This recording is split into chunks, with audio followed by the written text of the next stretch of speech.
देश दुनिया की हर वड्डी खबर ਦੇ ਲਈ ਹੁਣੇ ਡਾਊਨਲੋਡ ਕਰੋ number 1 news app Dainik Savera Times. ਸਤਿ ਸ਼੍ਰੀ ਅਕਾਲ, ਤੁਸੀਂ ਦੇਖ ਰਹੇ ਹੋ ਦੈਨਿਕ ਸਵੇਰਾ ਟੀਵੀ ਤੇ ਮੈਂ ਹਾਂ ਅਮਨਦੀਪ ਸਿੰਘ ਚੰਡ। ਪੰਜਾਬ ਖੇਤੀ ਪ੍ਰਧਾਨ ਸੂਬਾ ਹੈ, ਪਰ ਪੰਜਾਬ ਦੀ ਤਰਾਸਦੀ ਕਈ ਦਹਾਕਿਆਂ ਤੋਂ ਇਹ ਰਹੀ ਹੈ ਕਿ ਪੰਜਾਬ ਦੇ ਨੌਜਵਾਨ ਵਿਦੇਸ਼ਾਂ ਦੀ ਧਰਤੀ ਵੱਲ ਕੂਚ ਕਰ ਰਹੇ ਨੇ ਔਰ ਇਸ ਲਾਹੇਵੰਦ ਖਿੱਤੇ ਨੂੰ ਜਿਹੜਾ ਹੈ ਘਾਟੇਵੰਦ ਸੌਦਾ ਦੱਸ ਕੇ ਜਹਾਜ਼ਾਂ ਦੇ ਜਹਾਜ਼ ਪੜ ਕੇ ਜਿਹੜਾ ਹੈ ਵਿਦੇਸ਼ਾਂ ਦੇ ਵੱਲ ਵੱਧਦੇ ਜਾ ਰਹੇ ਨੇ। ਸਭ ਤੋਂ ਵੱਡੀ ਤਰਾਸਦੀ ਹੈ ਔਰ ਮੰਨਿਆ ਵੀ ਇਹੀ ਜਾਂਦਾ ਹੈ ਕਿ ਪੰਜਾਬ ਦੀ ਜੇਕਰ ਗੱਲ ਕਰੀਏ, ਪੰਜਾਬ ਦੀ ਉਪਜਾਊ ਮਿੱਟੀ ਦੀ ਗੱਲ ਕਰੀਏ ਤਾਂ ਇੱਥੇ ਇੱਕ ਲੂਣ ਨੂੰ ਛੱਡ ਕੇ ਹਰ ਇੱਕ ਚੀਜ਼ ਉਗਾਈ ਜਾ ਸਕਦੀ ਹੈ। ਉਹ ਵੱਖਰਾ ਵਿਸ਼ਾ ਹੈ ਕਿ ਸਮੇਂ-ਸਮੇਂ ਦੀਆਂ ਸਰਕਾਰਾਂ ਕਿਸਾਨੀ ਦੇ ਪੱਧਰ ਨੂੰ ਕਿੱਧਰ ਵੱਲ ਲੈ ਗਈਆਂ, ਕੀ ਕਿਸਾਨੀ ਦੇ ਪੱਧਰ ਇੰਨਾ ਹੇਠਾਂ ਚੱਲ ਗਿਆ, ਕੀ ਕਰ ਰਹੇ ਨੇ, ਉਹ ਵੱਖਰਾ ਵਿਸ਼ਾ ਹੈ। ਪਰ ਅੱਜ ਜਿਹੜੇ ਪੰਜਾਬ ਦੇ ਕਿਸਾਨ ਨੇ ਉਹਨਾਂ ਦੇ ਲਈ ਅਸੀਂ ਖਾਸ ਪੇਸ਼ਕਸ਼ ਲੈ ਕੇ ਆਏ ਹਾਂ, ਕਿਉਂਕਿ ਜੇਕਰ ਤੁਸੀਂ ਚਾਹੁੰਦੇ ਹੋ ਕਿ ਪੰਜਾਬ ਦੇ ਵਿੱਚ ਖੇਤੀ ਕਰਨੀ ਹੈ ਤਾਂ ਸਾਨੂੰ ਨਵੇਂ ਉਪਕਰਨ, ਨਵੀਆਂ ਫਸਲਾਂ ਵੱਲ ਅੱਗੇ ਵਧਣਾ ਪਵੇਗਾ। ਔਰ ਇਸ ਵਿਸ਼ੇਸ਼ ਚਰਚਾ ਦੇ ਵਿੱਚ ਮੇਰੇ ਨਾਲ ਮਹਿਮਾਨ ਰਹਿਣਗੇ ਰਾਜਪਾਲ ਸਿੰਘ ਗਾਂਧੀ ਜੀ। ਗਾਂਧੀ ਜੀ, ਸਵਾਗਤ ਹੈ ਸਭ ਤੋਂ ਪਹਿਲਾਂ ਦੈਨਿਕ ਸਵੇਰਾ ਟੀਵੀ ਤੇ। ਔਰ ਦਰਸ਼ਕਾਂ ਨੂੰ ਮੈਂ ਦੱਸਦਾ ਕਿ ਰਾਜਪਾਲ ਸਿੰਘ ਗਾਂਧੀ ਜੀ ਸਟੀਵੀਆ, ਜਿਹਨੂੰ ਆਪਾਂ ਮਿੱਠੀ ਤੁਲਸੀ ਕਹਿੰਦੇ ਆ, ਉਹਦੀ ਖੇਤੀ ਕਰਦੇ ਨੇ ਔਰ ਸੈਂਕੜੇ ਏਕੜ ਦੀ ਖੇਤੀ ਕਰਦੇ ਨੇ ਔਰ ਲੱਖਾਂ ਰੁਪਏ ਜਿਹੜਾ ਹੈ ਪਰ ਏਕੜ ਦੇ ਹਿਸਾਬ ਦੇ ਨਾਲ ਜਿਹੜਾ ਹੈ ਮੁਨਾਫਾ ਕਮਾਇਆ ਜਾਂਦਾ ਹੈ। ਔਰ ਜੇਕਰ ਤੁਸੀਂ ਕਿਸਾਨ ਹੋ, ਪੰਜਾਬ ਦੇ ਵਿੱਚ ਰਹਿੰਦੇ ਹੋ ਔਰ ਤੁਸੀਂ ਲਗਾਤਾਰ ਜਿਹੜੀਆਂ ਫਸਲਾਂ ਨੇ, ਕਣਕ ਝੋਨਾ ਬੀਜ ਰਹੇ ਹੋ, ਤਾਂ ਸਾਡੀ ਅੱਜ ਦੀ ਪੇਸ਼ਕਸ਼ ਨੂੰ ਜ਼ਰੂਰ ਦੇਖਿਓ। ਔਰ ਇਸ ਜੇਕਰ ਇੰਟਰਵਿਊ ਨੂੰ ਤੁਸੀਂ ਪੂਰੇ ਤਰੀਕੇ ਦੇ ਨਾਲ, ਪੂਰੇ ਨਜ਼ਰੀਏ ਦੇ ਨਾਲ ਦੇਖੋਗੇ ਤਾਂ ਆਉਣ ਵਾਲੇ ਦਿਨਾਂ ਦੇ ਵਿੱਚ ਹੋ ਸਕਦਾ ਹੈ ਕਿ ਤੁਸੀਂ ਇਹਨਾਂ ਦੇ ਵਾਂਗੂ ਜਿਹੜਾ ਹੈ ਬਹੁਤ ਜਲਦੀ ਜਿਹੜਾ ਹੈ ਖੇਤੀ ਦੇ ਵਿੱਚੋਂ ਪੈਸੇ ਕਮਾ ਕੇ ਜਿਹੜਾ ਹੈ ਵੱਡਾ ਮੁਨਾਫਾ ਕਮਾ ਸਕੋ। ਜੀ ਗਾਂਧੀ ਸਰ, ਆਪਾਂ ਗੱਲ ਕਰੀਏ, ਜਿਵੇਂ ਮੈਂ ਦੱਸਿਆ ਸਟੀਵੀਆ ਮਿੱਠੀ ਤੁਲਸੀ ਤੁਸੀਂ ਖੇਤੀ ਕਰ ਰਹੇ ਹੋ। ਬਹੁਤ ਘੱਟ ਪੰਜਾਬ ਦੇ ਕਿਸਾਨ ਹੋਣਗੇ ਜਿਨ੍ਹਾਂ ਨੂੰ ਇਸ ਫਸਲ ਬਾਰੇ ਪਤਾ ਹੈ। ਕਣਕ ਝੋਨਾ ਜਾਂ ਇੱਕਾ ਦੁੱਕਾ ਜਗ੍ਹਾਵਾਂ 'ਤੇ ਸਬਜ਼ੀ ਦੀ ਫਸਲ ਹੁੰਦੀ ਹੈ। ਇਹ ਫਸਲ ਬਾਰੇ ਜ਼ਰੂਰ ਸਾਡੇ ਦਰਸ਼ਕਾਂ ਨੂੰ ਜਾਣਕਾਰੀ ਦਿਓ। ਜੇਕਰ ਸਾਡੇ ਕਿਸਾਨ ਚਾਹੁਣ ਤਾਂ ਕਿਸ ਤਰ੍ਹਾਂ ਇਸ ਦੀ ਸ਼ੁਰੂਆਤ ਕੀਤੀ ਜਾ ਸਕਦੀ ਹੈ ਔਰ ਕਿੰਨਾ ਕੁ ਮੁਨਾਫਾ ਜਿਹੜਾ ਹੈ ਕਮਾਇਆ ਜਾ ਸਕਦਾ ਹੈ? ਧੰਨਵਾਦ ਅਮਰਜੀਤ ਜੀ, ਅਮਨਦੀਪ ਜੀ। ਧੰਨ ਗੁਰੂ ਨਾਨਕ ਜੀ ਨੇ ਅੱਜ ਤੋਂ ਸੈਂਕੜੇ ਸਾਲ ਪਹਿਲਾਂ ਖੇਤੀ ਨੂੰ ਸਭ ਤੋਂ ਉੱਤਮ ਇੱਕ ਧੰਦਾ ਦੱਸਿਆ ਸੀ ਔਰ ਸਮੇਂ ਦੇ ਨਾਲ ਨਾਲ ਖੇਤੀ ਜੋ ਹੈ ਇਸ ਤਰ੍ਹਾਂ ਦਾ ਧੰਦਾ ਬਣ ਗਿਆ ਵੀ ਜਿਹਦੇ 'ਚ ਨੌਜਵਾਨ ਪੀੜ੍ਹੀ ਜਾਂ ਤੁਸੀਂ ਕਹੋ ਵੀ ਇੱਕ ਵਿਰਾਸਤ ਵਾਲਾ ਧੰਦਾ ਅਸੀਂ ਕਹਿੰਦੇ ਇਹਨੂੰ, ਵੀ ਕੋਈ ਵੀ ਫਾਰਮਰ, ਇਸ ਤਰ੍ਹਾਂ ਦੇ ਬਹੁਤ ਘੱਟ ਫਾਰਮਰ ਮੇਰੀ ਨਜ਼ਰ 'ਚ ਆਏ ਨੇ ਜਿਹੜੇ ਜ਼ਮੀਨ ਖਰੀਦ ਕੇ ਜਿਨ੍ਹਾਂ ਨੇ ਖੇਤੀ ਸ਼ੁਰੂ ਕੀਤੀ ਹੋਵੇ। ਇੰਡਸਟਰੀ ਲਗਾਉਂਦੇ ਆ ਬੰਦੇ, ਜ਼ਮੀਨ ਖਰੀਦਦੇ ਨੇ, ਹੋਰ ਇਨਵੈਸਟਮੈਂਟ ਕਰਦੇ ਹਨ, ਪਰ ਬਹੁਤ ਹੀ ਨਵੇਕਲੇ ਸੱਜਣ ਹੋਣਗੇ ਮੇਰਾ ਖਿਆਲ ਆ ਵੀ ਇਹ ਮੇਰੀ ਨਜ਼ਰ 'ਚ ਬਹੁਤ ਘੱਟ ਮਿਲੇ ਜਿਨ੍ਹਾਂ ਨੇ ਖੇਤੀ ਨੂੰ ਧੰਦਾ ਬਾਈ ਚੋਇਸ ਬਣਾਇਆ, ਕਿਉਂਕਿ ਇਹ ਵਿਰਾਸਤ ਵਾਲਾ ਧੰਦਾ। ਉਹਦਾ ਕਾਰਨ ਇੱਕੋ ਹੀ ਹੈ ਜੋ ਮੈਂ ਮਹਿਸੂਸ ਕਰਦਾ। ਇਸ ਤੋਂ ਪਹਿਲਾਂ ਕਿ ਮੈਂ ਆਪਣੇ ਫਸਲ ਬਾਰੇ ਜ਼ਿਕਰ ਕਰਾਂ, ਕਿਉਂਕਿ ਜਦ ਤੱਕ ਫਸਲ ਜੋ ਹੈ, ਜੋ ਉਗਾਉਂਦਾ ਫਾਰਮਰ, ਉਹਨੂੰ ਮੁਆਵਜ਼ਾ ਵਾਜਬ ਨਹੀਂ ਮਿਲਦਾ, ਉਹ ਬਿਜ਼ਨਸ ਤੌਰ ਦੇ ਉੱਤੇ ਉਹ ਨਹੀਂ ਉਹਨੂੰ ਅਡੋਪਟ ਕਰਦਾ, ਮਤਲਬ ਅੱਗੇ ਨਹੀਂ ਵੱਧਦੀ ਉਹ ਚੀਜ਼। ਜੇ ਤੁਸੀਂ 100 ਰੁਪਏ ਚੀਜ਼ ਲਾਗਤ ਕੀਤੀ ਕਿਸੇ ਚੀਜ਼ ਦੀ, ਤੁਹਾਨੂੰ 100 ਦੇ 110, 15 ਜਾਂ 150 ਰੁਪਇਆ, 200 ਰੁਪਇਆ ਨਹੀਂ ਮਿਲਦਾ ਤਾਂ ਤੁਹਾਡਾ ਇਨਵੈਸਟਮੈਂਟ ਵੀ ਨਹੀਂ ਮੁੜਦੀ। ਔਰ ਖੇਤੀ ਇੱਕ ਐਸਾ ਧੰਦਾ ਹੈ ਵੀ ਜਿਸ ਦੀ ਲੜਾਈ ਮੌਕੇ ਦੀ ਮੰਡੀ ਨਾਲ ਨਹੀਂ, ਕੁਦਰਤ ਨਾਲ ਵੀ ਹੈ। ਕਹਿ ਲਓ ਵੀ ਕੁਦਰਤ ਦੀਆਂ ਕਿੰਨੀਆਂ ਮਾਰਾਂ ਪੈਂਦੀਆਂ ਨੇ, ਮੌਸਮ ਦੀ ਮਾਰ ਪੈਂਦੀ ਹੈ। ਉਹ ਸਾਰੀਆਂ ਚੀਜ਼ਾਂ ਨੂੰ ਜਦੋਂ ਫਾਈਨਲ ਫਾਰਮਰ ਕਾਮਯਾਬ ਵੀ ਹੋ ਜਾਂਦਾ ਫਸਲ ਕੱਢਣ ਦੇ ਵਿੱਚ, ਤਾਂ ਉਹ ਆਖਰਕਾਰ ਮੰਡੀਕਰਨ ਦੇ ਆ ਕੇ ਆਪਣੇ ਜਿਹੜੇ ਉਹ ਗੋਡੇ ਟੇਕ। ਬਿਲਕੁਲ। ਜੇ ਅਸੀਂ ਕਿਸੇ ਵੀ ਫਸਲ ਦੀ ਜ਼ਿਕਰ ਕਰ ਲਈਏ, ਚਾਹੇ ਉਹ ਕਣਕ, ਝੋਨਾ, ਕੋਈ ਵੀ ਹੈ, ਜੇ ਅਸੀਂ ਓਵਰਆਲ ਸਾਰੇ ਖਰਚੇ ਮਿਲਾ ਕੇ ਜਾਂ ਅਸੀਂ ਫਾਰਮਰ ਦੀ, ਜੇ ਅਸੀਂ ਲੈਂਡ ਦੀ ਇਨਵੈਸਟਮੈਂਟ ਨੂੰ ਗਿਣ ਲਈਏ ਨਾ, ਪਲੱਸ ਫਾਰਮਰ ਦੀ ਆਪਣੀ ਉਹਦੀ ਜੇ ਰੋਜ਼ਾਨਾ ਉਹਦੀ ਲੇਬਰ ਵੀ ਪਾ ਲਈਏ, ਤਾਂ ਮੇਰਾ ਖਿਆਲ ਇੱਕ ਘਾਟੇ ਦਾ ਧੰਦਾ। ਇਹੀ ਕਾਰਨ ਹੈ ਵੀ ਇਹਨੂੰ ਕੋਈ ਵੀ ਐਕਟਿਵਲੀ ਇਨਵੋਲਵ ਨਹੀਂ ਕਰਦਾ। ਵਿਰਾਸਤ ਦੇ ਵਿੱਚ ਖੇਤੀ ਮਿਲਦੀ ਹੈ, ਸਾਰੇ ਕਰੀ ਜਾ ਰਹੇ ਨੇ, ਕੁਝ ਪਰਿਵਾਰ 'ਚ ਮੈਂਬਰ ਨੌਕਰੀ ਚਲੇ ਜਾਂਦੇ ਕਰਨ, ਤਾਂ ਸਿਰਫ ਉਸ ਅੱਜ ਕੱਲ੍ਹ ਨੌਜਵਾਨ ਤਾਂ ਕਰਕੇ ਵੀ ਰਾਜੀ ਨਹੀਂ, ਵਿਦੇਸ਼ਾਂ ਵੱਲ ਜਾ ਰਿਹਾ ਹੈ। ਬਿਲਕੁਲ, ਕਾਰਨ ਇਹੀ ਹੈ, ਮੇਜਰ ਕਾਰਨ ਹੈ। ਪਰ ਐਸੀ ਗੱਲ ਨਹੀਂ ਹੈ, ਕੁਦਰਤ ਨੇ ਸਾਨੂੰ ਬਹੁਤ ਜ਼ਿਆਦਾ ਹੱਲ ਦਿੱਤੇ ਹੋਏ ਨੇ। ਪ੍ਰੋਬਲਮ ਤਾਂ ਅਸੀਂ ਇਨਸਾਨਾਂ ਨੇ ਖੁਦ ਕ੍ਰੀਏਟ ਕੀਤੀਆਂ ਹੋਈਆਂ। ਕੁਦਰਤ ਨੇ ਸਾਨੂੰ ਇੰਨੇ ਹੱਲ ਦਿੱਤੇ ਹੋਏ ਹਨ, ਸਿਰਫ ਉਸ ਹੱਲ ਨੂੰ ਨਜ਼ਰ ਦੀ ਇੱਕ ਮਾਰਨ ਦੀ ਜ਼ਰੂਰਤ ਹੈ, ਉਹਨੂੰ ਸਮਝਣ ਦੀ ਜ਼ਰੂਰਤ ਹੈ ਅਤੇ ਉਹਨੂੰ ਅਪਣਾਉਣ ਦੀ ਜ਼ਰੂਰਤ ਹੈ। ਮੈਡੀਸਨਲ ਪਲਾਂਟ ਦੀ ਜੋ ਕੰਟਰੀਬਿਊਸ਼ਨ ਹੈ ਸਾਡੇ ਕੰਟਰੀ ਦੇ ਵਿੱਚ, ਉਹ 1% ਤੋਂ ਵੀ ਘੱਟ ਹੈ। ਵੀ ਜਿਹੜੇ ਮੈਡੀਸਨਲ ਪਲਾਂਟ ਅਸੀਂ ਗਰੋ ਕਰਕੇ ਚੀਜ਼ਾਂ ਬਣਦੀਆਂ ਹਨ ਜਾਂ ਉਹਨਾਂ ਨਾਲ, ਕਿਉਂਕਿ ਮੈਡੀਸਨਲ ਪਲਾਂਟ ਦੀ ਇਨਕਮ ਜੇ ਅਸੀਂ ਕਈ ਪਲਾਂਟਸ ਇੱਦਾਂ ਦੇ ਹੈਗੇ ਨੇ ਜਿਨ੍ਹਾਂ ਦੀ ਕਾਫੀ ਇਨਕਮ ਹੈ, ਪਰ ਉਹਦੀ ਕੋਈ ਅਵੇਅਰਨੈਸ ਨਹੀਂ ਹੈ, ਲੋਕਾਂ ਨੂੰ ਪਤਾ ਨਹੀਂ ਹੈ ਬੀਜ ਕਿੱਥੋਂ ਮਿਲਣਾ, ਮੰਡੀਕਰਨ ਕੀ ਹੈ, ਸਿਸਟਮ ਸਾਰਾ ਅਵੇਅਰਨੈਸ ਆ। ਇੱਥੇ ਰੋਲ ਜਿਹੜਾ ਹੈ ਸਾਡੇ ਯੂਨੀਵਰਸਿਟੀ ਦਾ ਜਾਂ ਸਾਡੀ ਸਰਕਾਰਾਂ ਦਾ ਰੋਲ ਆ ਜਾਂਦਾ। ਜੇ ਮੈਂ ਅੱਜ ਗੱਲ ਕਰ ਰਹੇ ਹਾਂ ਅਸੀਂ ਸਟੀਵੀਆ ਦੀ, ਜਿਹਨੂੰ ਅਸੀਂ ਮਿੱਠੀ ਤੁਲਸੀ ਦਾ ਨਾਮ ਜੀ ਕਹਿੰਦੇ ਆ, 1500 ਸਾਲ ਤੋਂ ਪੁਰਾਣੀ ਇਹਦੀ ਹਿਸਟਰੀ ਹੈ। ਜੇ ਹਿਊਮਨ ਕੰਜ਼ੰਪਸ਼ਨ ਇਹਦੀ ਜਿਹੜੀ ਹੈ ਹੁੰਦੀ ਸੀ, ਔਰ ਐਜ਼ ਏ ਮੈਡੀਸਨ ਇਹਨੂੰ ਯੂਜ਼ ਕਰਦੇ। ਸਾਊਥ ਅਮਰੀਕਾ ਇਹਦਾ ਓਰੀਜਨ ਪੁਆਇੰਟ ਦੱਸਿਆ ਜਾਂਦਾ, ਜੇ ਤੁਸੀਂ ਗੂਗਲ 'ਤੇ ਸਰਚ ਕਰੋ ਨੇਟਿਵ ਪਲੇਸ ਪੈਰਾਗੋਆ, ਵੀ ਉਹ ਲੋਕ ਇਹਨੂੰ ਮਿਠਾਸ ਦੇ ਤੌਰ 'ਤੇ ਵੀ ਇਸਤੇਮਾਲ ਕਰਦੇ ਸੀ, ਪਲੱਸ ਇੱਕ ਸ਼ੂਗਰ ਦੀ ਦਵਾਈ ਦੇ ਤੌਰ 'ਤੇ ਇਸਤੇਮਾਲ ਕਰਦੇ ਸੀ। ਜੀ ਲੋਹਾ ਲੋਹੇ ਨੂੰ ਕੱਢਦਾ ਸੀ, ਪੰਜਾਬੀ ਸੁਣਿਆ, ਪਰ ਇਹ ਐਸੀ ਮਿਠਾਸ ਹੈ ਜੋ ਸ਼ੂਗਰ ਦੀ ਬਿਮਾਰੀ ਨੂੰ ਕੱਢਦੀ, ਕਿਉਂਕਿ ਦੁਨੀਆ 'ਚ ਸਿਰਫ ਇੱਕੋ ਹੀ ਬਿਮਾਰੀ ਹੈ ਜਿਹੜਾ ਖਾਣ ਦੀ ਪ੍ਰੋਡਕਟ ਦਾ ਨਾਮ ਵੀ ਉਹੀ ਹੈ ਅਤੇ ਬਿਮਾਰੀ ਦਾ ਨਾਮ ਵੀ ਉਹੀ ਹੈ। ਸ਼ੂਗਰ ਬਿਮਾਰੀ ਵੀ ਹੈ ਅਤੇ ਸ਼ੂਗਰ ਪ੍ਰੋਡਕਟ ਵੀ ਹੈ।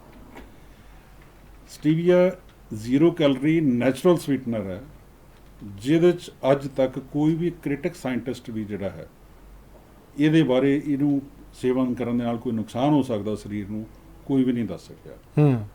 ਜਦ ਕਿ ਇਹਦੇ ਜੇ ਅਸੀਂ ਫਾਇਦੇ ਗਿਣੀਏ, ਇਹਨੂੰ ਖਾਣ ਨਾਲ ਸਾਨੂੰ ਸਰੀਰ ਨੂੰ ਫਾਇਦੇ ਕਿੰਨੇ ਆ, ਉਹਦੀ ਅਣਗਿਣਤ ਲਿਸਟ ਹੈ। 140 ਤੋਂ ਵੱਧ ਫਾਇਦੇ ਇਹਦੇ ਸਰੀਰ ਨੂੰ ਹੈ। ਸਿਰਫ ਮਿਠਾਸ ਨਹੀਂ ਪੂਰੀ ਕਰਦਾ, ਐਂਟੀਆਕਸੀਡੈਂਟ ਹੈ, ਐਂਟੀ ਬੈਕਟੀਰੀਅਲ ਹੈ, ਇਹਦੇ 'ਚ ਮਿਨਰਲਸ, ਵਾਈਟਾਮਿਨਸ, ਅਮੀਨੋ ਐਸਿਡਸ, ਈਵਨ ਸੈਫਰਨੋਲ ਜਿਹੜਾ ਇੱਕ ਕੇਸਰ ਦੇ ਵਿੱਚ ਹੈ, ਉਹਦੇ ਤੱਤ ਵੀ ਇਹਦੇ ਵਿੱਚ ਮੌਜੂਦ ਨੇ, ਉਹਦੇ ਵੀ ਗੁਣ ਇਹਦੇ 'ਚ ਹੈਗੇ। ਸੋ ਇੱਕ ਕੰਪਲੀਟ ਪੈਕੇਜ ਹੈ। ਮਿਰੇਕਲ ਪਲਾਂਟ ਅਸੀਂ ਇਹਨੂੰ ਕਹਿੰਦੇ ਹਾਂ, ਇੱਕ ਜਾਦੂਈ ਕਹਿ ਲਓ ਵੀ ਪਲਾਂਟ ਇਹਨੂੰ ਕਹਿੰਦੇ ਆ। ਪਰ ਕਿਉਂਕਿ ਇਹਦੀ ਨੌਲੇਜ ਅਵੇਅਰਨੈਸ ਲੋਕਾਂ ਤੱਕ ਨਹੀਂ ਸੀਗੀ, ਔਰ ਜਿਨ੍ਹਾਂ ਮੁਲਕਾਂ ਦੇ ਵਿੱਚ, ਜਿੱਦਾਂ ਜਾਪਾਨ ਦੀ ਅਸੀਂ ਉਦਾਹਰਨ ਦਈਏ, ਜਾਪਾਨ 1970 ਤੋਂ ਇਸ ਪ੍ਰੋਡਕਟ ਨੂੰ ਰੈਗੂਲਰ ਯੂਜ਼ ਕਰ ਰਿਹਾ। 60% ਪਾਪੂਲੇਸ਼ਨ ਇਹ ਖੰਡ ਖਾ ਰਹੀ। ਮਤਲਬ ਵਰਲਡ ਦੇ ਵਿੱਚ ਜਾਪਾਨ ਇੱਕ ਪਹਿਲਾ ਕੰਟਰੀ ਹੈ ਜਿਹਨੇ ਇਹਦੀ ਮਤਲਬ ਕਮਰਸ਼ੀਅਲ ਤੌਰ ਦੇ ਉੱਤੇ ਇਹਦੀ। ਆਪਾਂ ਭਾਰਤ ਦੀ ਗੱਲ ਕਰੀਏ ਤਾਂ ਭਾਰਤ ਦੇ ਵਿੱਚ ਪ੍ਰੋਡਕਸ਼ਨ ਹੈਗੀ ਇਹਦੀ ਕਿੰਨੀ ਕੁ?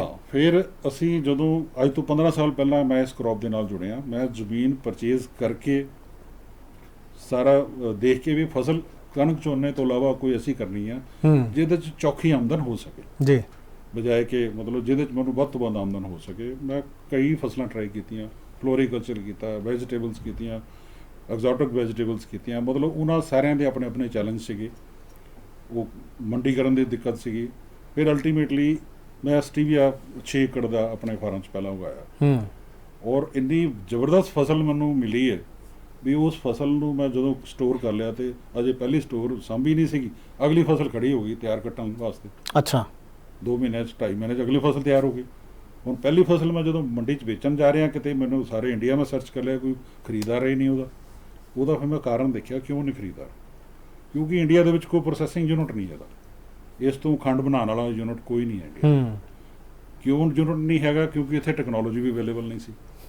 ਫਿਰ ਉਸ ਵੇਲੇ ਮੇਰੇ ਕੋਲ ਸਿਰਫ ਇੱਕੋ 2 ਰਸਤੇ ਸੀ, ਜਾਂ ਤਾਂ ਮੈਂ ਇਸ ਨੂੰ ਇੱਥੇ ਬੰਦ ਕਰ ਦੇਵਾਂ, ਦੂਸਰਾ ਜਾਂ ਫਿਰ ਮੈਂ ਇਹਨੂੰ ਅਲਟੀਮੇਟਲੀ ਫਾਈਨਲ ਪ੍ਰੋਡਕਟ ਤੱਕ ਮੈਂ ਇਸ ਨੂੰ ਲੈ ਕੇ ਜਾਵਾਂ, ਆਪ ਵੀ ਕਰਾਂ ਔਰ ਬਾਕੀ ਫਾਰਮਰਸ ਨੂੰ ਜੋੜ ਕੇ ਇਹਦਾ ਫਾਇਦਾ ਬਾਕੀ ਫਾਰਮਰਸ ਨੂੰ ਵੀ ਪਹੁੰਚਾਵਾਂ। ਕਿਉਂਕਿ ਜਿੰਨੀ ਫਸਲ ਦੀ ਜ਼ਰੂਰਤ ਹੈ ਮੈਂ ਇਕੱਲਾ ਨਹੀਂ ਉਗਾ ਸਕਦਾ, ਸਾਰੇ ਫਾਰਮਰਸ ਨਾਲ ਜੁੜ ਕੇ ਉਹਨਾਂ ਦੀ ਆਮਦਨੀ ਵਧਣੀ ਹੈ। ਇਹ ਮੇਰਾ ਉਸ ਲਈ ਟੀਚਾ ਸੀ ਜੀ। ਫਿਰ ਮੈਂ ਇਹਦੇ ਉੱਤੇ ਰਿਸਰਚ ਕਰਨੀ ਸ਼ੁਰੂ ਕਰ ਦਿੱਤੀ। ਮੇਰਾ ਬੇਟਾ ਅਮਨਦੀਪ ਸਿੰਘ, ਉਹ ਵੀ ਮੇਰੇ ਨਾਲ ਜੁੜ ਗਿਆ, ਉਹਨੇ ਵੀ ਬਹੁਤ ਰਿਸਰਚ ਕੀਤੀ ਇਹਦੀ ਵਰਲਡ ਲੈਵਲ ਦੇ ਉੱਤੇ, ਵੀ ਗੂਗਲ ਤੋਂ ਵੀ ਕਿਹੜੇ ਕੰਟਰੀ 'ਚ ਹੈ, ਜਾਂ ਕਿਸ ਤਰ੍ਹਾਂ ਦਾ ਇਹਨੂੰ ਖੰਡ ਕਿਸ ਤਰ੍ਹਾਂ ਬਣਾਈ ਜਾ ਸਕਦੀ। ਫਿਰ ਅਸੀਂ ਇਹਦੇ ਵਾਸਤੇ ਅਸੀਂ R&D ਯੂਨਿਟ ਅਸੀਂ ਬਣਾਇਆ। ਸਭ ਤੋਂ ਪਹਿਲਾਂ ਅਸੀਂ ਮੁੰਬਈ IIT ਮੁੰਬਈ ਨੂੰ ਅਸੀਂ ਟੈਕਨੋਲੋਜੀ ਪਾਰਟਨਰ ਬਣਾਇਆ। ਉਹਨਾਂ ਨੂੰ ਅਸੀਂ ਅੱਛਾ ਅਮਾਊਂਟ ਦਿੱਤਾ ਰਿਸਰਚ ਕਰਨ ਵਾਸਤੇ ਵੀ ਇਹਦੀ ਖੰਡ ਕਿਸ ਤਰ੍ਹਾਂ ਬਣਾਉਣੀ। ਅਸੀਂ ਉਹਨਾਂ ਨਾਲ 2 ਸਾਲ ਉਹਨਾਂ ਨੇ ਸਾਡੇ ਵਾਸਤੇ ਉਹਨਾਂ ਨੇ ਕੰਮ ਕੀਤਾ, ਪਾਇਲਟ ਯੂਨਿਟ ਸਾਨੂੰ ਦਿੱਤਾ। ਬਟ ਅਸੀਂ ਕਿਉਂਕਿ ਸਾਡੀ ਇੱਛਾ ਸੀਗੀ ਵੀ ਅਸੀਂ ਮੇਡ ਇਨ ਇੰਡੀਆ ਬਣਾਉਣਾ ਔਰ ਵਧੀਆ ਪ੍ਰੋਡਕਟ ਬਣਾਉਣਾ। ਟੈਕਨੋਲੋਜੀ ਬਾਹਰ ਅਵੇਲੇਬਲ ਸੀ, ਪਰ ਅਸੀਂ ਉਹ ਕੈਮੀਕਲ ਟੈਕਨੋਲੋਜੀ ਸੀ, ਅਸੀਂ ਉਹਨੂੰ made in India plus organic technology ਦੇ ਉੱਤੇ ਫੋਕਸ ਸੀ। ਫਿਰ ਅਸੀਂ ਉਸ ਤੋਂ ਬਾਅਦ ਇਹਨੂੰ ਇੱਕ ਆਪਣਾ R&D ਸੈਂਟਰ ਅਸੀਂ ਬਣਾਇਆ, ਸੈਂਟਰ ਗੌਰਮੈਂਟ ਤੋਂ ਰਜਿਸਟਰ ਕਰਾਇਆ। ਫਿਰ ਅਸੀਂ ਸੈਂਟਰ ਗੌਰਮੈਂਟ ਨੂੰ ਅਪਲਾਈ ਕੀਤਾ ਵੀ ਅਸੀਂ ਇਸ ਤਰ੍ਹਾਂ ਦਾ ਕਮਰਸ਼ੀਅਲ ਯੂਨਿਟ ਅਸੀਂ ਲਗਾਉਣਾ ਚਾਹੁੰਦੇ। ਉਹਨਾਂ ਨੇ ਸਾਡੀ ਐਪਲੀਕੇਸ਼ਨ ਮਨਜ਼ੂਰ ਕਰਕੇ ਸਾਨੂੰ ਮਾਣ ਹੈ ਵੀ ਭਾਰਤ ਦਾ ਪਹਿਲਾ ਯੂਨਿਟ ਹੈ ਜਿਹੜਾ ਸਟੀਵੀਆ ਦੇ ਪੱਤਿਆਂ ਤੋਂ ਇਹਦੀ ਖੰਡ ਬਣਾਉਣ ਦਾ ਯੂਨਿਟ ਸਾਨੂੰ ਉਹਨਾਂ ਨੇ ਸੈਂਕਸ਼ਨ ਕੀਤਾ। ਕੀ ਬਾਤ ਹੈ। Ministry of science and technology new Delhi, ਉਹਨਾਂ ਨੇ ਸਾਨੂੰ ਸੈਂਕਸ਼ਨ ਕੀਤਾ।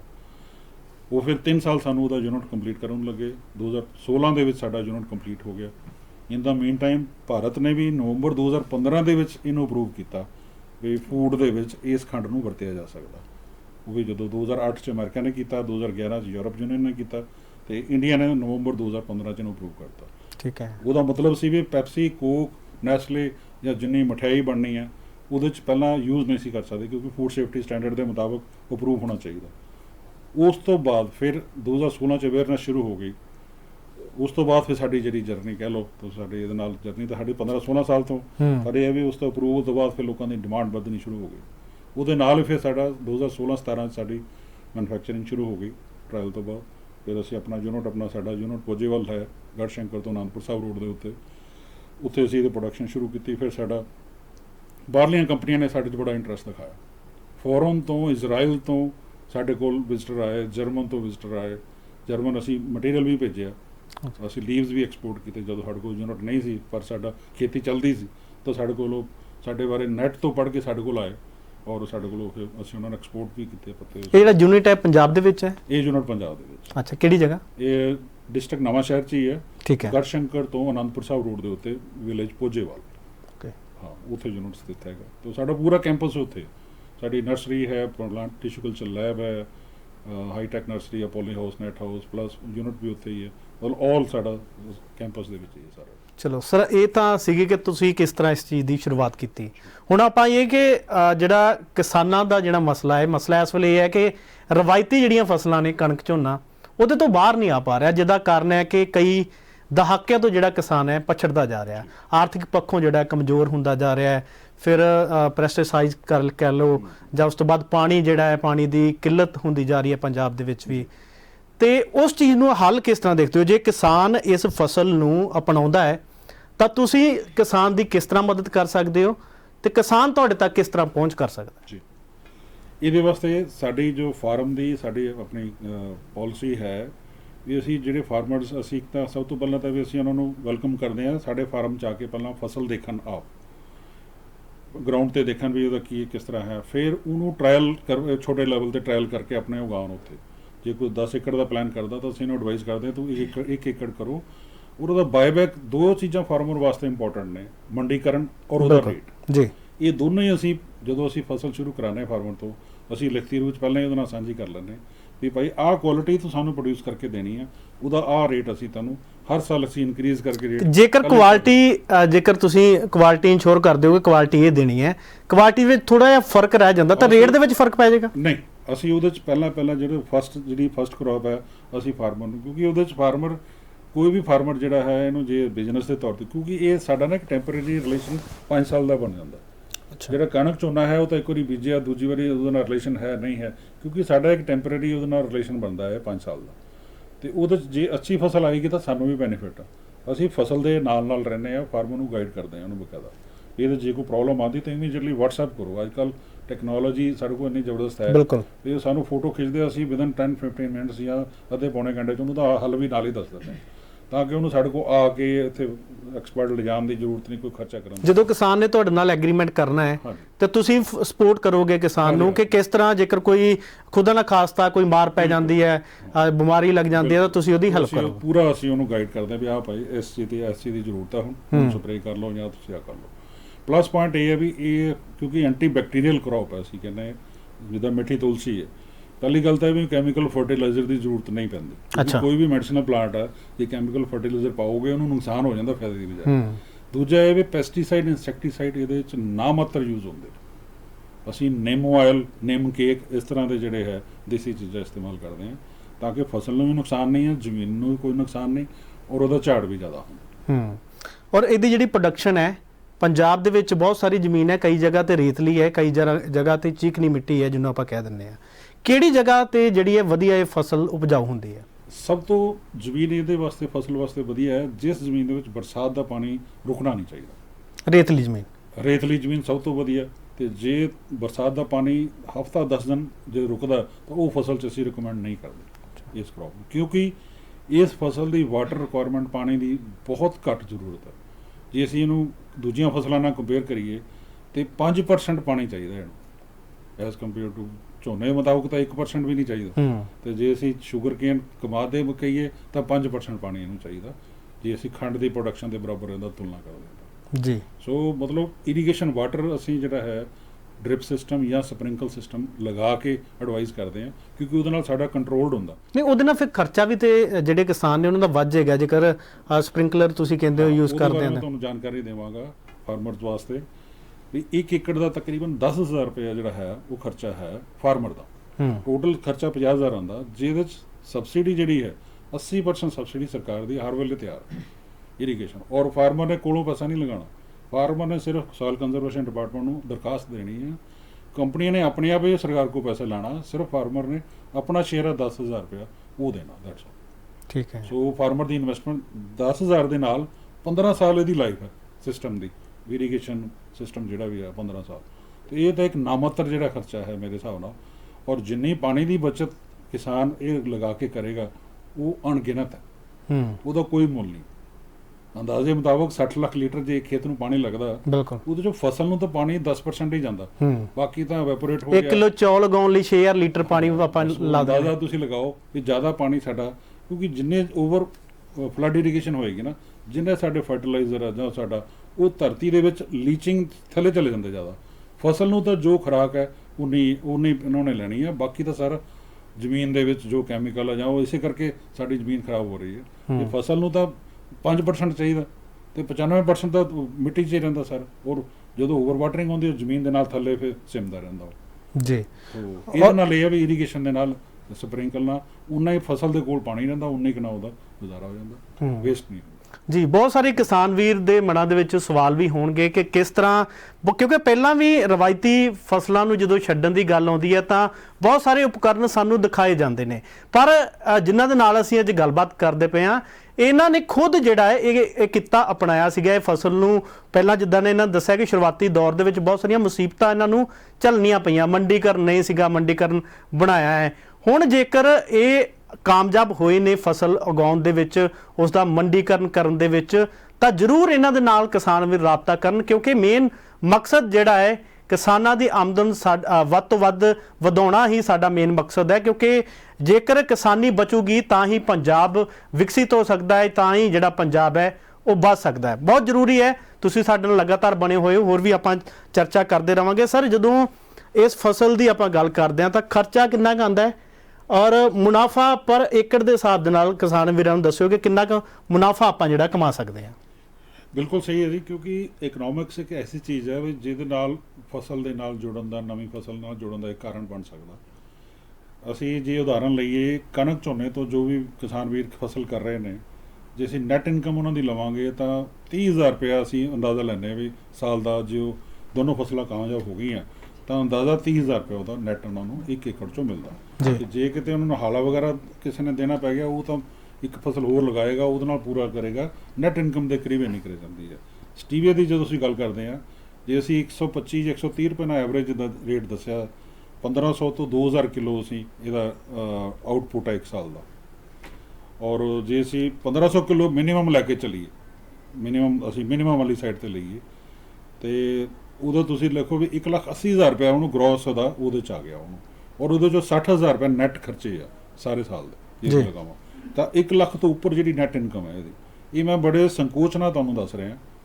ਉਹਦਾ ਕਾਰਨ ਇਹ ਵੀ ਜਿਹੜੇ ਕਿਸਾਨ ਵੀ ਜ਼ਮੀਨ ਨਾਲ ਜੁੜੇ ਹੋਏ ਨੇ ਔਰ ਇਹਦੇ 'ਚੋਂ ਫਸਲਾਂ ਵੀ ਵੱਧ ਲੈ ਰਹੇ ਨੇ ਔਰ ਆਪਣੇ ਤਰੀਕੇ ਨਾਲ ਅੱਛੀ ਫਸਲ ਲੈ ਰਹੇ ਨੇ, ਵਜਨ ਵੀ ਉਹਦਾ ਜ਼ਿਆਦਾ ਆ ਰਿਹਾ ਕੰਪੈਰੇਟਿਵਲੀ। ਤੋ ਅਸੀਂ ਤਾਂ ਜੇ ਸੈਂਡੀ ਲੋਮ ਦੀ ਗੱਲ ਕਰਦੇ ਹਾਂ ਜਾਂ ਦੂਜੀਆਂ ਜ਼ਮੀਨਾਂ 'ਚ, ਇੱਕ ਇੰਪੋਰਟੈਂਟ ਹੈ ਵੀ ਜਿਸ ਤਰ੍ਹਾਂ ਜ਼ਿਕਰ ਕੀਤਾ ਵੀ ਜਿੱਥੇ ਪਾਣੀ ਨਹੀਂ ਖੜਾ ਹੁੰਦਾ ਉਸ ਜ਼ਮੀਨ ਦੇ ਵਿੱਚ ਇਹਨੂੰ ਅਸੀਂ ਯੂਜ਼ ਕਰਦੇ ਹਾਂ, ਕਿਉਂਕਿ ਇਹਦੇ 'ਚ ਜਿਹੜੇ ਬਾਕੀ ਖਰਚੇ ਹੈ ਨਾ, ਪੈਸਟੀਸਾਈਡ, ਇਨਸੈਕਟੀਸਾਈਡ, ਉਹ ਨਾ ਮਾਤਰ ਨੇ ਜੀ। ਸਿਰਫ ਇਹਦੇ 'ਚ ਇੱਕੋ ਹੀ ਚੈਲੰਜ ਹੈ, ਜੇ ਵੀਡਸ ਨੂੰ ਹੈਗਾ ਉਹਨੂੰ ਮੈਨੇਜ ਕਰਨਾ, ਹੋਰ ਇਹਦੇ 'ਚ ਕੋਈ ਵੀ ਇਹਦੇ 'ਚ ਐਕਸਟਰਾ ਖਰਚਾ ਨਹੀਂ ਹੈ ਕੰਪੈਰੇਟਿਵਲੀ। ਇਨਕਮ ਜਿਹੜੀ ਹੈ ਤੁਸੀਂ ਮੰਨ ਕੇ ਚੱਲੋ ਵੀ 1 ਲੱਖ ਰੁਪਏ ਤੱਕ ਤੁਸੀਂ ਨੈਟ ਇਨਕਮ ਜਿਹੜੀ ਹੈ ਲੈ ਸਕਦੇ ਆ। ਇਸ ਤੋਂ ਵੱਧ ਵੀ ਹੋ ਸਕਦੀ ਹੈ। ਸਾਡੇ ਕੋਲ ਡਿਫਰੈਂਟ ਮਾਡਲ ਹੈਗੇ ਆ ਇਹਦੇ ਖੇਤੀ ਦਾ, ਮਤਲਬ ਜਿੰਨੀ ਪਲਾਂਟੇਸ਼ਨ ਜ਼ਿਆਦਾ ਕਰਾਂਗੇ ਉਹਦੇ 'ਚ ਅਸੀਂ ਉਹਨੂੰ ਮਤਲਬ ਫਾਰਮਰ ਸੰਭਾਲਣ ਵਾਲਾ ਚਾਹੀਦਾ। ਸਾਡੇ ਕੋਲ ਇਸ ਤਰ੍ਹਾਂ ਦੇ ਮਾਡਲ ਵੀ ਹੈਗੇ ਆ। 1 ਏਕੜ ਦੇ ਵਿੱਚ ਅਸੀਂ 1 ਹੈਕਟੇਅਰ ਮਤਲਬ 2.5 ਏਕੜ ਦਾ ਕਿਸ ਤਰ੍ਹਾਂ ਬੈਨੀਫਿਟ ਲੈਣਾ, ਉਹ ਵੀ ਮਾਡਲ ਹੈਗੇ ਜੀ। ਔਰ ਜੇਕਰ ਕਿਸਾਨ ਵੀਰ ਤੁਹਾਡੇ ਨਾਲ ਰਾਬਤਾ ਕਾਇਮ ਕਰਨ ਤਾਂ ਕਿਸ ਤਰ੍ਹਾਂ ਰਾਬਤਾ ਕਾਇਮ ਕਰ ਸਕਦੇ ਨੇ? ਸਾਡੇ ਨਾਲ ਸਭ ਤੋਂ ਇੰਪੋਰਟੈਂਟ ਹੈ ਸਾਡੀ ਵੈਬਸਾਈਟ ਹੈਗੀ ਆ, ਉਹਦੇ ਤੋਂ ਕੰਟੈਕਟ ਨੰਬਰ ਹੈਗੇ ਨੇ, ਉਹਨਾਂ ਨੂੰ ਫੋਨ ਤੇ ਗੱਲ ਕਰ ਸਕਦੇ ਆ। ਅਪਾਰਟਮੈਂਟ ਲੈ ਕੇ ਫਾਰਮ ਵਿਜ਼ਿਟ ਕਰ ਸਕਦੇ, ਆਪ ਅੱਖੀ ਨਜ਼ਰ ਕਰ ਸਕਦੇ ਜੀ। ਸਾਰੇ। ਇੱਕ ਅਸ਼ੋਰੈਂਸ ਹੋ ਜਾਂਦੀ ਹਾਂ ਬਈ, ਕਿਉਂਕਿ ਅਸੀਂ ਖੁਦ ਫਾਰਮਰ ਵੀ ਹਾਂ ਤੇ ਪ੍ਰੋਸੈਸਿੰਗ ਵੀ ਕਰਦੇ। ਇੰਪੋਰਟੈਂਟ ਆ, ਅਸੀਂ ਅਨਲਾਈਕ ਇਹ ਕੰਪਨੀ ਨਹੀਂ ਆ ਕਿ ਅਸੀਂ ਅੱਜ ਹੈਗੇ ਆ ਤੇ ਕੱਲ੍ਹ ਨੂੰ ਜੀ। ਇਸ ਤਰ੍ਹਾਂ ਸਮੇਟ ਕੇ ਅਸੀਂ ਚਲੇ ਜਾਣਾ। ਅਸੀਂ ਉੱਥੇ ਹੀ ਆ, 20 ਸਾਲ ਤੋਂ ਸਾਡਾ ਫਾਰਮ ਵੀ ਉੱਥੇ ਹੀ ਆ ਦਾਤੇ ਦੀ ਦਇਆ ਨਾਲ। ਕਿਉਂਕਿ ਹੁਣ ਆਉਣ ਵਾਲੇ ਸਮੇਂ ਜਿਸ ਤਰ੍ਹਾਂ ਕੰਪਨੀ ਪੈਪਸੀ, ਕੋਕ, ਨੈਸਲੇ ਜਿਸ ਤਰ੍ਹਾਂ ਜ਼ਿਕਰ ਕੀਤਾ, ਇਹਨਾਂ ਦੀ ਡਿਮਾਂਡ ਇੰਨੀ ਜ਼ਿਆਦਾ ਵੱਧ ਰਹੀ ਹੈ, ਸ਼ੂਗਰ ਨੂੰ ਰਿਪਲੇਸ ਕਰ ਰਹੇ ਨੇ, ਬਾਹਰਲੇ ਮੁਲਕਾਂ ਦੇ ਵਿੱਚ ਕਰ ਚੁੱਕੇ ਆ, ਇੰਡੀਆ ਦੇ ਵਿੱਚ ਇੰਟਰੋਡਿਊਸ ਕਰ ਰਹੇ ਨੇ, ਔਰ ਅਨਐਂਡਿੰਗ ਡਿਮਾਂਡ ਹੈ ਇਸ ਪ੍ਰੋਡਕਟ ਦੀ। ਇੱਕ ਅੰਦਾਜ਼ੇ ਮੁਤਾਬਕ 1 ਸਾਲ ਦੇ ਵਿੱਚ 90,000 ਕਰੋੜ ਰੁਪਏ ਦੀ ਅਸੀਂ ਖੰਡ ਖਾਂਦੇ ਹਾਂ ਇੰਡੀਆ ਦੇ ਵਿੱਚ। ਪਰ ਕੈਪੀਟਾ ਸ਼ੂਗਰ ਕੰਜ਼ੰਪਸ਼ਨ 27 ਕਿਲੋ, ਇੱਕ ਜੀ। ਆਦਮੀ 1 ਸਾਲ ਦੇ ਵਿੱਚ 27 ਕਿਲੋ ਖੰਡ ਖਾ ਲੈਂਦਾ। ਤੇ ਜਸਟ ਇਮੈਜਨ ਵੀ ਜੇ 90,000 ਕਰੋੜ ਦੀ ਸ਼ੂਗਰ ਹੈ ਤਾਂ 2,33,000 ਕਰੋੜ ਦੀ ਸ਼ੂਗਰ ਦੀਆਂ ਦਵਾਈਆਂ ਵਿਕ ਰਹੀਆਂ ਨਾਲ। ਬਿਲਕੁਲ। ਸੋ ਦੋਹਰਾ, ਔਰ ਅਸੀਂ ਉਹਨੇ ਪ੍ਰੋਡਿਊਸ ਕਰਨ ਲਈ ਇਰੀਗੇਸ਼ਨ ਵਾਟਰ, ਕੈਮੀਕਲਸ ਕਿੰਨੇ। ਜੇ ਅਸੀਂ ਬਾਰੇ ਬਹੁਤਾ ਅਸੀਂ ਨਾ ਕੰਪੇਅਰ ਕਰੀਏ ਨੈਗੇਟਿਵ ਸਾਈਡ ਤੇ, ਜੇ ਅਸੀਂ ਪੋਜ਼ਿਟਿਵ ਸਾਈਡ ਨੂੰ ਲਈਏ, ਇਹ ਸਟੀਵੀਆ ਕੰਜ਼ਿਊਮ ਕਰਨ ਦੇ ਨਾਲ, ਮਿੱਠੀ ਤੁਲਸੀ ਜਿਹਨੂੰ ਅਸੀਂ ਕਹਿੰਦੇ ਹਾਂ, ਇਹਨੂੰ ਕੰਜ਼ਿਊਮ ਕਰਨ ਦੇ ਨਾਲ ਨਾ ਸਿਰਫ ਸਾਨੂੰ ਮਿਠਾਸ ਇੱਕ ਵਾਜਬ ਰੇਟ ਤੇ, ਇੰਡਸਟਰੀਅਲ ਜੇ ਅਸੀਂ ਰੇਟ ਗੱਲ ਕਰਾਂਗੇ ਤਾਂ ਚੀਨੀ ਨਾਲੋਂ ਘੱਟ ਰੇਟ ਪਏਗਾ ਇੰਡਸਟਰੀਅਲ ਯੂਜ਼ ਹੈ ਜਿਹੜਾ। ਜੀ ਜੀ ਜੀ। ਕਿਉਂਕਿ ਇਹਦੀ 1 ਕਿਲੋ ਮਿਠਾਸ ਜਿਹੜਾ ਸਟੀਵੀਆ ਦਾ ਪਾਊਡਰ ਹੈ, ਉਹ 400 ਕਿਲੋ ਚੀਨੀ ਦੇ ਬਰਾਬਰ ਮਿਠਾਸ ਹੈ, ਮਤਲਬ ਇੰਨੀ ਜ਼ਿਆਦਾ ਮਿਠਾਸ ਹੈ ਉਹਦੀ, ਜਿਹੜਾ ਪਿਓਰ ਐਕਸਟ੍ਰੈਕਟ ਹੈ। ਸੋ ਇਹ ਸਾਰੀਆਂ ਚੀਜ਼ਾਂ ਇੰਪੋਰਟੈਂਟ ਹੈ ਇੰਡਸਟਰੀ ਵਾਸਤੇ। 300 ਦੇ ਕਰੀਬ ਸਾਨੂੰ ਜੋ ਵੀ ਸਵੀਟਨਰ ਅਵੇਲੇਬਲ ਹੈ ਇੰਡਸਟਰੀ ਦੇ ਕੋਲ, ਖੰਡ ਹੈ, ਕੋਕੋਨਟ ਸ਼ੂਗਰ ਹੈ, ਹੋਰ ਅਨੇਕ ਤਰ੍ਹਾਂ ਦੇ ਸਵੀਟਨਰ ਅਵੇਲੇਬਲ ਆ। ਅੱਜ ਦੀ ਰੇਟ ਦੇ ਵਿੱਚ ਜੇ ਇੰਡਸਟਰੀ ਕੰਪੇਅਰ ਕਰੇ ਤਾਂ ਸਟੀਵੀਆ ਹੀ ਇੱਕ ਐਸਾ ਕਮਰਸ਼ਲੀ ਵਾਇਬਲ ਸੋਲੂਸ਼ਨ ਹੈ, ਪੁੰਨਵੀ ਤੇ ਫਲੀਆਂ ਵੀ, ਜਿਹਦੇ ਨਾਲ ਕੋਈ ਬਿਮਾਰੀ ਨਹੀਂ ਬਲਕਿ ਸੈਂਕੜੇ ਬਿਮਾਰੀ ਦਾ ਇਲਾਜ ਨਾਲ ਉਹਦੇ ਮੁਨਾਫਾ ਵੀ ਕਮਾਇਆ ਜਾ ਸਕਦਾ ਤੇ ਸਿਹਤ ਵੀ ਬਚਾਈ ਜਾ ਸਕਦੀ। ਸੋ ਅਸੀਂ ਇਹਨੂੰ ਸੋਸ਼ਲ ਐਂਟਰਪ੍ਰਾਈਜ਼ ਦਾ ਨਾਮ ਦਿੰਦੇ ਹਾਂ ਸਟੀਵੀਆ ਪ੍ਰੋਜੈਕਟ ਨੂੰ। ਇਹਦਾ ਤੁਸੀਂ ਐਂਟਰਪ੍ਰਾਈਜ਼ ਹੈ ਕਿਉਂਕਿ ਕੋਈ ਵੀ ਕੰਮ ਧੰਦਾ ਬਿਜ਼ਨਸ ਤੋਂ ਬਿਨਾਂ ਨਹੀਂ ਚੱਲ ਸਕਦਾ। ਬਿਲਕੁਲ। ਸੋਸ਼ਲ ਹੋਣਾ ਇਸ ਕਰਕੇ ਇੰਪੋਰਟੈਂਟ ਹੈ ਵੀ ਜੇ ਅਸੀਂ ਪ੍ਰੋਡਕਟ ਕੋਈ ਸਮਾਜ ਨੂੰ ਦੇ ਰਹੇ ਹਾਂ ਤਾਂ ਉਸ ਪ੍ਰੋਡਕਟ ਦਾ ਕੋਈ ਨੁਕਸਾਨ ਨਹੀਂ, ਕਿਸੇ ਦੀ ਸਿਹਤ ਨੂੰ ਫਾਇਦੇ ਅਣਗਿਣਤ। ਜੀ। ਸੋ ਮਿੱਠੀ ਤੁਲਸੀ ਅਸੀਂ ਹਰ ਘਰ 'ਚ ਖਾਂਦੇ ਹਾਂ। ਇਹ ਸਿਰਫ ਇਹ ਹੈ ਵੀ ਤੁਲਸੀ ਦੇ ਸਾਰੇ ਗੁਣ ਇਹਦੇ 'ਚ, ਇਹ ਬਾਰੇ ਹੈ ਵੀ ਨਾਲ 0 ਕੈਲੋਰੀ ਸਵੀਟਨਰ ਮਿਠਾਸ ਨਾਲ ਹੈ। ਸੋ ਇਹ ਸਾਰੀਆਂ ਚੀਜ਼ਾਂ ਜਿਹੜੀਆਂ ਹੈ ਬੜੀਆਂ ਇੰਪੋਰਟੈਂਟ ਆ ਫਾਰਮਰ ਵਾਸਤੇ। ਤਾਂ ਇੱਕ ਕਹਿ ਲਓ ਵੀ ਇੱਕ ਇੰਨਾ ਵਧੀਆ ਇੱਕ ਇਹ ਅਲਟਰਨੇਟਿਵ ਹੈ ਕ੍ਰੌਪ ਡਾਇਵਰਸੀਫਿਕੇਸ਼ਨ ਦੇ ਵਿੱਚ। ਫਾਰਮਰ ਜੇ 10 ਏਕੜ ਦੀ ਖੇਤੀ ਕਰ ਰਿਹਾ, ਅਸੀਂ ਉਹਨੂੰ ਐਡਵਾਈਜ਼ ਕਰਦੇ 1 ਏਕੜ ਜਾਂ ਹਾਫ ਏਕੜ ਕਰਕੇ ਟਰਾਈ ਕਰੋ, ਕਾਮਯਾਬ ਕਰੋ, ਖੁਦ ਰਿਜ਼ਲਟ ਦੇਖੋ, ਫਿਰ ਜਿੰਨਾ ਮਰਜ਼ੀ ਮਲਟੀਪਲਾਈ ਕਰੋ। ਸਾਡੇ ਵੱਲੋਂ ਫਾਰਮ ਦੇ ਵਿੱਚ ਟ੍ਰੇਨਿੰਗ ਫ੍ਰੀ ਹੈ, ਤੁਸੀਂ ਟਰਾਇਲ ਦੇ ਤੌਰ ਤੇ ਪਲਾਂਟਸ ਲਿਜਾਣੇ ਉਹ ਅਸੀਂ ਉਹਨਾਂ ਨੂੰ ਰਹਿਤੀ ਤਨਤ ਦਿੰਦੇ ਹਾਂ। ਸੋ ਇਹ ਸਾਰੀਆਂ ਚੀਜ਼ਾਂ ਅਵੇਲੇਬਲ ਹੈ ਸਾਡੇ ਕੋਲ। ਠੀਕ ਹੈ ਸਰ, ਸ਼ੁਕਰੀਆ ਸਰ ਗੱਲਬਾਤ ਕਰਨ ਦੇ ਲਈ। ਜੀ ਦਰਸ਼ਕੋ, ਜਿੱਥੇ ਅਸੀਂ ਲਗਾਤਾਰ ਸਿਆਸੀ ਤੌਰ ਤੇ ਜਾਂ ਹੋਰ ਵੱਖ-ਵੱਖ ਪ੍ਰਕਾਰ ਦੀਆਂ ਤੁਹਾਡੇ ਨਾਲ ਖਬਰਾਂ ਸਾਂਝੀਆਂ ਕਰਦੇ ਹਾਂ, ਨਾਲ ਸਾਡੀ ਵੀ ਜ਼ਿੰਮੇਵਾਰੀ ਇਹ ਬਣ ਜਾਂਦੀ ਹੈ ਕਿ ਪੰਜਾਬ ਦੇ ਵਿੱਚ ਜੇਕਰ ਸਾਡੇ ਕਿਸਾਨ ਵੀਰ, ਕਿਸਾਨੀ ਦਾ ਪੱਧਰ ਜਿਹੜਾ ਹੇਠਾਂ ਵੱਲ ਨੂੰ ਜਾ ਰਿਹਾ ਹੈ, ਤੁਹਾਡੇ ਲਈ ਨਵੇਂ-ਨਵੇਂ ਵਿਚਾਰ ਲੈ ਕੇ ਆਈਏ, ਨਵੀਂ-ਨਵੀਂ ਪੇਸ਼ਕਸ਼ ਲੈ ਕੇ ਆਈਏ, ਤਾਂ ਜੋ ਵੱਧ ਤੋਂ ਵੱਧ ਜਿਹੜਾ ਹੈ ਕਿਸਾਨ ਵੀਰਾਂ ਨੂੰ ਜਿਹੜਾ ਹੈ ਖੁਸ਼ਹਾਲੀ ਦੇ ਵੱਲ ਲੈ ਕੇ ਜਾ ਸਕੇ। ਔਰ ਅੱਜ ਰਾਜਪਾਲ ਸਿੰਘ ਗਾਂਧੀ ਦੇ ਜਿਨ੍ਹਾਂ ਅਸੀਂ ਖਾਸ ਤੌਰ ਤੇ ਗੱਲਬਾਤ ਕੀਤੀ ਹੈ, ਜਿਨ੍ਹਾਂ ਦਾ ਇਹ ਮਿੱਠੀ ਤੁਲਸੀ ਦੀ ਖੇਤੀ ਕਰਕੇ ਇੱਕ ਕਾਮਯਾਬ ਕਿਸਾਨ ਬਣੇ ਨੇ। ਔਰ ਤੁਹਾਨੂੰ ਵੀ ਅਪੀਲ ਹੀ ਕਰਦੇ ਹਾਂ ਕਿ ਜੇਕਰ ਅਸੀਂ ਰਵਾਇਤੀ ਫਸਲਾਂ ਨੂੰ ਪਿੱਛੇ ਛੱਡ ਕੇ, ਕਣਕ ਝੋਨੇ ਨੂੰ ਪਿੱਛੇ ਛੱਡ ਕੇ ਵੱਖਰੀ ਕਿਸਮ ਦੀ ਖੇਤੀ ਕਰਾਂਗੇ ਤਾਂ ਮੁਨਾਫਾ ਆਪਣੇ ਲਈ ਕਮਾ ਸਕਦੇ ਹਾਂ। ਜੇਕਰ ਤੁਸੀਂ ਇਹਨਾਂ ਨਾਲ ਰਾਬਤਾ ਕਾਇਮ ਕਰਨਾ ਚਾਹੁੰਦੇ ਹੋ ਤਾਂ ਰਾਬਤਾ ਜ਼ਰੂਰ ਕਾਇਮ ਕਰੋ, ਇਹਨਾਂ ਦੇ ਫਾਰਮ ਵੀ ਵਿਜ਼ਿਟ ਕਰਿਓ, ਤਾਂ ਜੋ ਹੋ ਸਕਦਾ ਹੈ ਕਿ ਨਵੇਂ ਉਪਕਰਨ ਦੀ ਤਰ੍ਹਾਂ ਇਸ ਫਸਲ ਨੂੰ ਅਸੀਂ ਦੇਖ ਸਕੀਏ। ਦੁਬਾਰਾ ਫਿਰ ਨਵੇਂ ਸ਼ਖਸੀਅਤ ਦੇ ਨਾਲ ਮੁਲਾਕਾਤ ਹੋਵੇਗੀ। ਤੁਸੀਂ ਦੇਖ ਰਹੇ ਹੋ ਦੈਨਿਕ ਸਵੇਰਾ ਟੀਵੀ। ਇੱਕ ਮੈਂ ਇਹਦੇ 'ਚ ਆਖਰ ਦੇ ਵਿੱਚ ਮੈਂ ਤੁਹਾਡੇ ਨਾਲ ਸ਼ੇਅਰ ਕਰਨਾ ਚਾਹਾਂਗਾ, ਅੱਜ ਜੋ ਕਿਸਾਨੀ ਮੁੱਦਾ ਇਸ ਵੇਲੇ ਸਾਰਿਆਂ ਦੇ ਦੇਖੋ ਚਰਚਾ ਵਿੱਚ ਹੈ, ਹਰ ਇੱਕ ਇਨਸਾਨ ਉਸ ਦੇ ਨਾਲ ਪ੍ਰਭਾਵਿਤ ਵੀ ਹੈ। ਅੱਜ ਹਜ਼ਾਰਾਂ ਲੱਖਾਂ ਦੀ ਤਾਦਾਦ ਦੇ ਵਿੱਚ ਕਿਸਾਨ ਮੋਰਚੇ ਤੇ ਬੈਠੇ ਨੇ। ਜੇ ਅਸੀਂ ਉਹਨਾਂ ਸਾਰਿਆਂ ਦਾ ਇੱਕ ਕਾਰਨ ਦੇਖਾਂਗੇ ਨਾ, ਰੀਜ਼ਨ ਬਿਹਾਈਂਡ ਇਕਨੋਮਿਕਸ, ਕਿਉਂਕਿ ਫਾਰਮਰ ਦੀ ਜੋ ਇਨਕਮ ਹੈ ਉਹਨੂੰ ਕਿਸ ਤਰ੍ਹਾਂ ਵਧਾਉਣਾ ਹੈ, ਇਹ ਫਾਰਮਰ ਇਸੇ ਗੱਲ ਦੀ ਸਟਰਗਲ ਕਰ ਰਿਹਾ ਹੈ।